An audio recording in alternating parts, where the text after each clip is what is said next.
A Vagrant in Central Park. A short story by R.J. Simmons. I have kept to the park for several years now. Central Park, they call it, though no one ever asks what it's central to.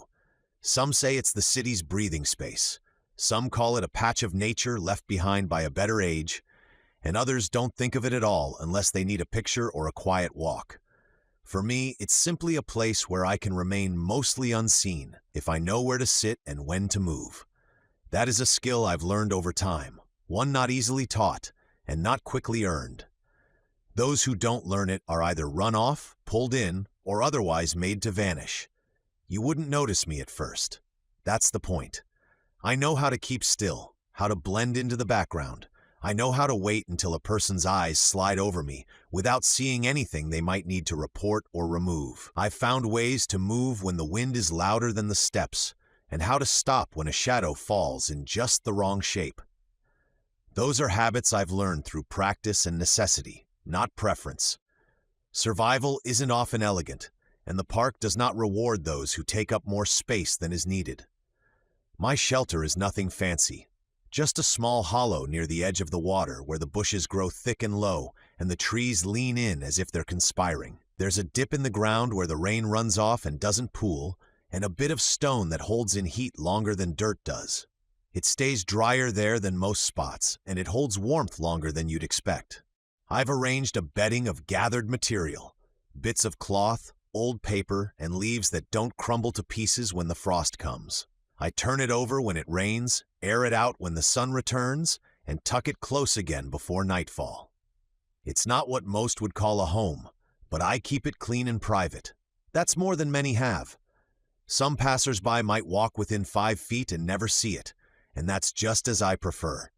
Others have tried to make a place near mine, especially in the colder months when the wind pushes everyone toward the same handful of hiding spots. Most don't last long. Some stay a week or two, sleeping rough and whispering to themselves, scaring off anyone who comes close. Others settle in for a night only to be chased out by someone bigger, louder, or meaner. A few just vanish. I don't ask where they've gone. That's part of the rule here. Keep your eyes open and your mouth shut. Don't let anyone know where your food came from or how much you have left. If you find something valuable, you eat it, hide it, or move on. If you are not careful, someone will come to take it from you. If they don't come today, they'll come tomorrow. I rise before the foot traffic starts. There is an hour, maybe less, between the quiet stillness of dawn and the first of the joggers, the dog walkers, and the early workers. That time is sacred. The sky is soft, the air still, and the city itself feels uncertain. In that hour, the world is quiet enough to think clearly. I check the area first, the benches, the bins, the pathway near the reeds. The groundskeepers make their rounds with metal carts and slow steps. They speak little, but they see everything. If I remain still, they pass without trouble. If I move at the wrong time or rustle something that draws their eye, I may have to abandon my spot for the day. It's better to be cautious. The park doesn't offer second chances to those who make themselves a problem. Food is always a concern. Not in the way most think of it, not hunger as a dramatic story, but in the steady daily sense. Where it will come from, how much I'll get, whether I'll be left alone while eating. I've learned to make do.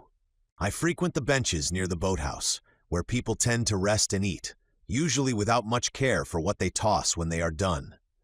Many leave food without thinking, sometimes out of carelessness, sometimes out of kindness. There's a man in a gray coat who eats there most mornings. He reads a paper, drinks from a white cup with steam, and tears his bread before he bites it. He always eats exactly half, then tosses what is left on the ground. I've watched him do it for months. He's not deliberate about it, but he's dependable. I don't need much. A piece here and there is enough to get by, but I've come to count on this man in the gray coat. He's not the only one.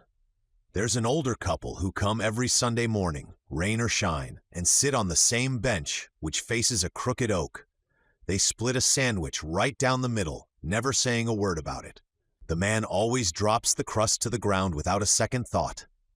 The woman wipes her hands with a cloth napkin and looks around with a kind of peaceful attention.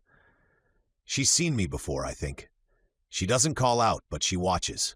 She seems to get scared if I come too close, but she sometimes brings extra and leaves it behind. I'm sure it is just for me. Sometimes I believe she thinks she's feeding a ghost, or perhaps a spirit of the park. Some people see what they want to see. I don't mind. I let them. I wait until people turn their heads or focus on their phones before I approach. If others are near, I delay. Confrontation over scraps can turn unpleasant, and I'd rather go hungry than be caught in a quarrel over a half-eaten roll. I've had run-ins with other regulars, people like me, though not always as patient. Some guard what they find with force. Others prefer to sneak in and steal what you've gathered while your back is turned. I don't blame them. We're all trying to get through the day with as few bruises as possible. Tourists are a strange lot. They throw food sometimes, especially if they think you're part of the scenery. They'll call out, wave, and laugh, usually not with cruelty, but never with understanding either. Some find it funny to lure you close, then yell just to see a reaction. I've learned not to trust them. I stay back and wait. Their scraps are no different from anyone else's, and often not worth the show they try to make of it. There are moments, though, when food is more abundant. School children come through the park in clusters, wearing matching shirts, chaperoned by tired adults taking them out for some fresh air while they eat their lunches. They carry bagged lunches with sandwiches, chips, and fruit. A few are picky and toss what they don't want. One boy in particular, a quiet one, always leaves something behind. Bread, a half-eaten apple, sometimes even a cookie. He never looks back, but I've come to expect him now. I wait until he's passed and take what I can. He doesn't speak, but he notices me, and I notice him. He doesn't scream. That's enough. I've come to recognize the different kinds of people. The runners never stop moving. They look straight ahead and pretend they don't see what's around them. The older walkers often talk to themselves or stop to adjust their socks. The dog owners keep tight leashes unless they're locals, in which case they let the dogs pull them wherever they please. The musicians gather near the tunnel and play well into the afternoon, especially in the warmer months. I enjoy the music, though I prefer the silence. Once, a cellist offered part of his sandwich while tuning his instrument. He didn't say anything, just placed it beside his case and nodded. I remember that gesture better than the song he played. Some days I take the longer path toward the concession stands and food carts. The men who run them have long coats and call out to customers without looking at them. They don't care for people like me. Don't fear us. Don't pity us. Just tolerate us. They talk among themselves, smoke in the alleys between carts, and toss out leftover bits when the last orders are served. If I wait nearby, quiet and still, I might be lucky. Once, I found a piece of pretzel still warm from the stand. It had salt on it and the faint smell of mustard. That was a good day. Other days are less kind. The wind can cut through the layers I've managed to find, and the cold settles deep, through whatever padding I've scraped together, into the bones, into the joints. On those days, I keep near the vents behind the cafe, where the warm air hums out in bursts, or I hunker beneath the stone bridge near the water's edge. The bridge offers good cover when the sky turns or the wind rises. But like all good spots, it attracts attention. I've been pushed out of both places before, sometimes by shouting, sometimes by silent presence. You learn to leave before you're forced. You learn to watch feet and posture, the tilt of a head, the signs that someone means to take what you've found. You learn to choose your spots with care. Not all warmth is worth the risk it brings. It isn't always violence. Sometimes it's just someone bigger than you, with nothing to lose. They'll stand too close, make you move. Sometimes it's just a look. I once saw someone stand over a heat grate for 3 hours while others circled like vultures. No one dared challenge him. He was thin but held himself like he was carved from brick. When he left, he didn't walk. He dragged his leg behind him. When he was gone, the others fell in like he'd never been there. I've lost food to thieves, and not just the bold ones. Some wait until you've turned your back or blinked too long. I've had bits snatched out from under me. I've been chased off meals I'd already earned. I've watched someone take the very piece I'd marked for myself. There's no appealing it. There's no justice here. Once, a group of teenagers passed by and spotted me near the edge of a bench. One of them picked up a bottle and threw it. Not to kill, just to scare. It clattered too close for comfort. They laughed when I ran. That's the sort of thing people like me are expected to put up with. And we do, because the city doesn't care, and the world moves on. If you want safety, you must not expect fairness. The worst of them are the tall ones who move in twos or threes, lean, mean types who don't live here but come through often enough to think they've earned something. They make their presence known by how little they say. They take up space. They walk with shoulders spread wide and eyes that size you up like a meal or a threat.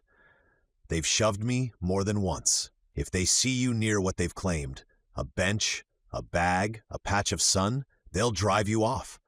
No yelling, just a step forward and a look that dares you to make a fuss. I've had to leave good food behind, abandon dry ground, and sit in the open just to avoid them. It's not worth the fight. I keep my pride, but never at the cost of my safety.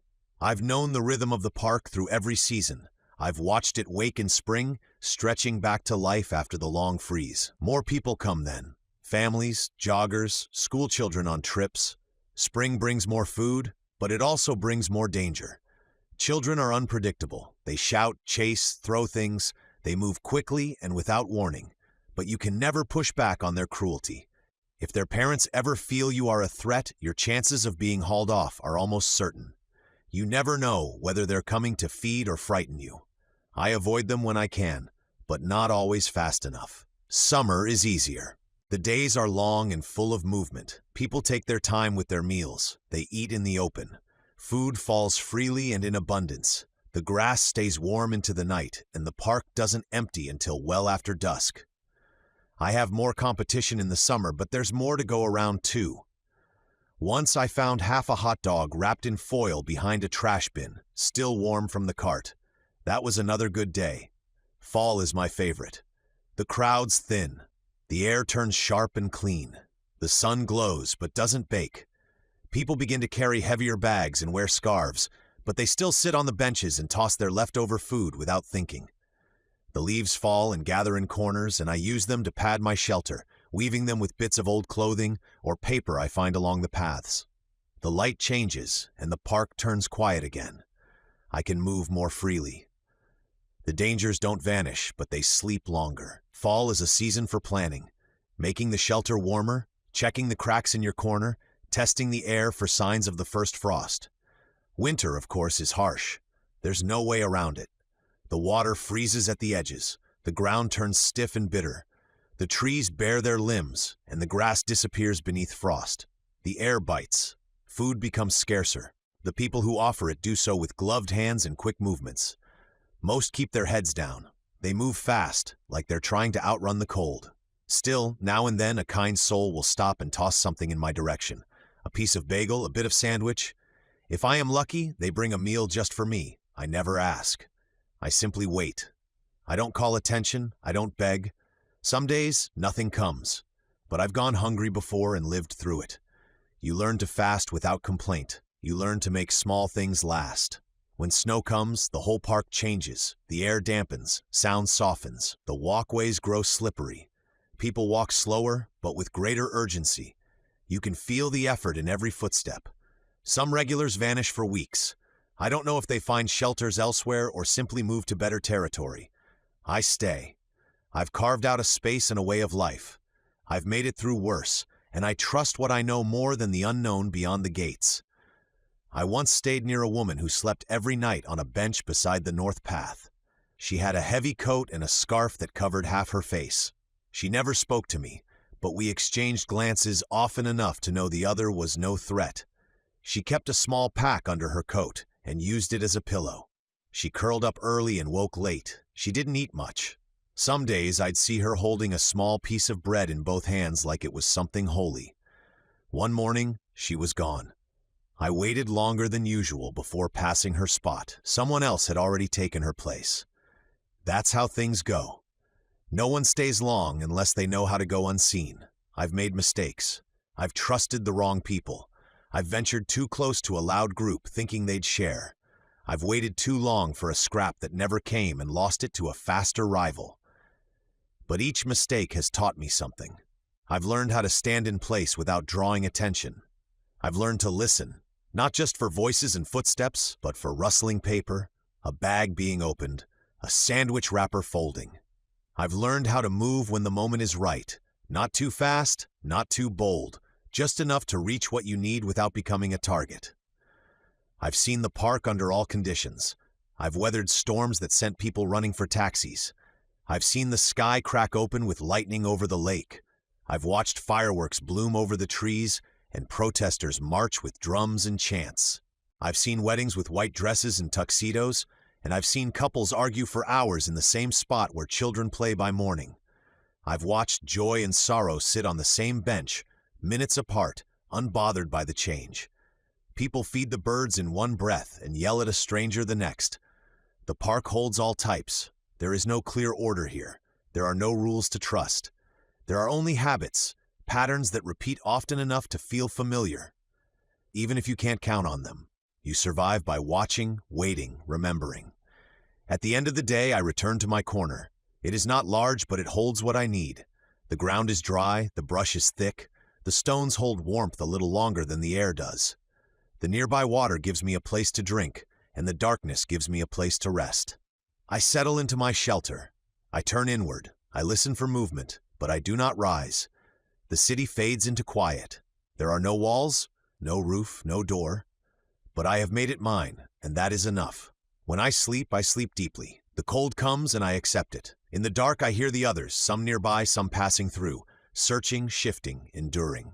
We are all part of the same life, here in the park. Some by choice, some by force, some by nature. And though I have no coat or shoes, no wallet or key, I live as I must.